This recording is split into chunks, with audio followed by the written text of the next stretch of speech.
This is a very good opportunity which I get with this conference, and I really thank Takila and organizers.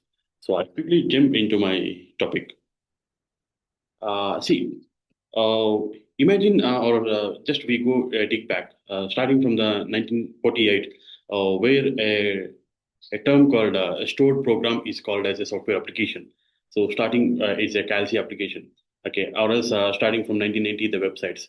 Since then, there is only one agenda for a quality assurance team, the QA we call, is there will be explicit logic of a program which is developed, and for that, what is there will be a defined expected result. So, are we meeting that expected result or not? That is only the agenda. And since while we are coming, uh, I'll share my screen. Yeah, can you see my screen as well, right? Yes. Okay. So, yeah, coming back to this, there will be explicit logic, and for that, the expected result will be there. So what we do is whether this logic is behaving well as per the requirement, and whether we are getting the expected result or not. That's nothing but verification, right? So that's what all the software was, and that's all what we verified or what we assure the quality. But when we come to the AI, the picture is different. AI is not defined on a it is not defined as an expected result. It always have a predictable probabilities. Okay, and there are no expected results. There will be probable outcomes. The outcome may be one, two, and many outcomes for the same input. Okay, it learns from the data and it adapts over time. So same input may not give the same output. So the variability will become the new normal. Okay, this changes the testing fundamentally. So where in software, what we do, the verification will become the validation now. So whenever it's not meeting the expected result, we say it is a fail, or meet expected result, we say pass. But that pass and fail in AI, it becomes the statistical confidence. And whatever the failure, we call it is a defect. But now in AI, it will become a risk surface. Okay. And see, you see this a confident group. Okay, he's pretty confident saying that my software, my application is 90% accuracy. So that is the confidence we will show in a software. But when it's come to AI, we need to be aware that the 10% which is there, it still exists. So that is not accuracy. It compounds quickly and impact much. Okay, consider if it is a healthcare or a banking board. Like, okay, that 10% which is not accurate, it will not give you that reliability and trust of that a chatbot or a generative, any of that a product we are talking about. So as a tester, we can ensure this with the following slides where I'm going to explain, like with the data, verifying the data and scaling the data and all. Okay, so what kind of risk we'll have in AI? Okay, these are the things as a QA or tester we need to understand what it will do, because always it's like it having some machine learning or data science behind, and it will give the answers, or it will give whatever the generative things we ask, but it should be unbiased. Okay, so the intent of can say developer or intent of the requirement will be it should be unbiased, but it can be silently get biased because of the training data. We should understand that, and model will drift based on the input data. We need to see that, and model will give you the hallucinator outputs. You see, by seeing the result, it will make convince us that it's almost right, but it can give the non-sensible results also. This should be aware, and we should catch it. And black box decisions, so whatever the request you give, it will just give the output, but it cannot be in a position to explain why it's taking that decision. So these should be mitigated. Okay, is automation only the solution for all this? No, automation alone cannot solve this. The automation always measure the metrics, but it cannot give the justification or give the authenticity of what it's doing, which human will do.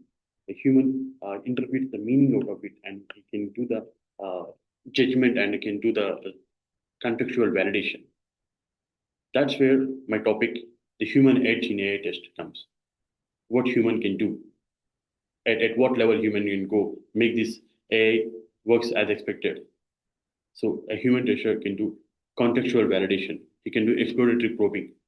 So by seeing this picture, a human tester will not stop by seeing any hurdle or any obstacle at doing. He keep on exploratory probing is required. Seeing what is behind the black box, it should we see. Okay, and you need to be go the up to the level of all the edge cases are covered, as much as edge cases are covered, and we should challenge the responsible. So as I said, human tester, human then AI can do all this, but at what extent, at what cost? So we need to have this scale up. Okay, we need to upscale ourselves. Okay, we need to understand the basics and fundamentals of the machine learning, and understand precision and recall, how good AI model can predict the positive outcomes and how many positive outcomes it can give. Okay, evaluate the data distribution. We need to evaluate the data distribution and test adversarial scenarios. So we usually say that we test until it breaks. Okay, we need to test until it breaks or give all the broken inputs. By that, what it is behaving, the observation, adversarial scenarios. This is a pretty core topic of AI testing. Okay, the test data in the software back what we are testing today. Okay, whatever the data we give as per the requirement and we see what is the output. But here, before giving the data, we need to examine the data, inspect the data sets, and question sampling, and we see whether data is getting drifts or not. All these things we need to observe. So we should treat data also a code which we are testing. Before testing a code, we need to test the data. Data itself is important like an artifact for us. So what are the new testing frameworks when we need to adapt when we come into the AI testing to validate data, just now what we discussed. And we need to define the measurable metrics like our previous slide, what we discussed, the precision, recall, and how much it is giving the accuracy. All these things we need to see. And stress test models, it's like adversarial testing, what we talked, do that. And monitor closely whenever however it is drifting or whether it's giving consistent results or not. The reliability is the what we need to validate here, and it's the what we need to maintain here. And we need to collaborate early with the data teams, understand the data at earliest before starting the testing, and understand how we test with the data and test the data as well. Okay,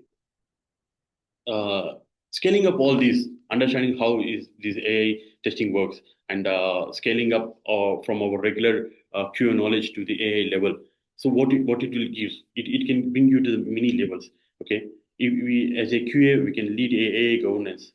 Okay, recently I checked one of the job posts. They say that we need to evaluate end to end end to end what AI application is doing, what outcomes is coming.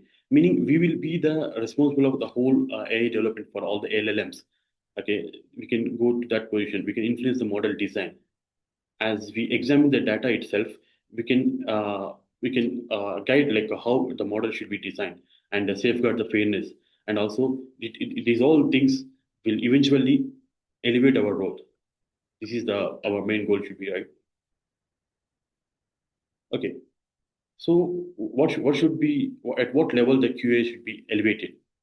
So the blend QA rigor with AI literacy. That's what we discussed before. Having an understanding of machine learning and recall and precision, and all these we need to combine. Whatever the QA regime we are doing, we need to bring it to the AI literacy level. Okay, and all these things we need to upskill with the data literacy, machine learning basics, and AI tools. With all this, I want to close my session with reliability in AI is still a human responsibility, and we as a QA tester are responsible for this. Thank you. Yeah, these are my contact details. I happy to connect with you all. You can reach me in with my LinkedIn. Happy to be a part of Takela community.